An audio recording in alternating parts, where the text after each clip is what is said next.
Alright, forgive the clutter, but this is how you make the MGC better, the way it deserves to be from the factory. Unfortunately, they released it with frosted plastic. As you can see, well, you probably can't see, but it's rather shiny. You know how it's so shiny? I took a polishing compound and a rotary tool with a fabric bit on it, and I polished out each side.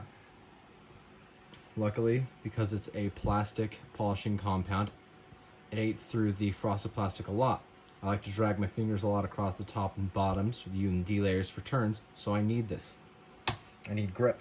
Second most important thing, you need to magnetize the hemispheres. I put in 4x2 millimeters and 35 magnets. These provide a very similar click to the magnets already in it, which are smaller, but I suppose they have to be N52 because they feel so similar. Third thing, because you've just put in those magnets, there needs to be a slot. You see how there's normally a slot for the other magnets to go into? You need that. All I did was I took my hobby knife and I carved away a slot so that way they would close. Now, the most arduous thing, magnetizing the edges. The magnets I chose to use are 2x2 millimeter magnets that I bought off of Amazon. I will link in the description. Now, how I put these in, these are not drilled. These are not drilled in place. What I did was I used the file.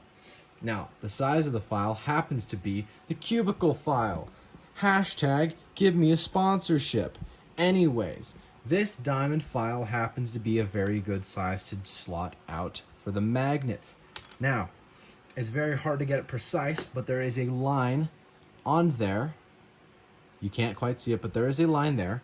And I used a pilot file, just a diamond file that I used as a pilot hole, or a pilot notch rather, to then expand upon to where it's the right size.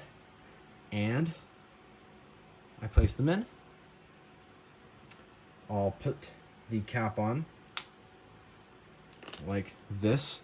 And then to make sure they stayed, I put a drop of super glue on there to kind of fill in the crevices. And then I just use a paper towel to wipe away any excess so it stays in there.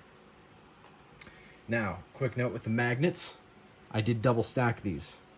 So these 2x2 millimeters are actually 2x4 because I double stacked them. And that is pretty much it. Make the plastic gloss and not frosted because frosted sucks. Give it more strength in the U and D layers for as far as magnets, and magnetize the edges like, you know, how you should, how a Square-1 should be. And that's it. See ya.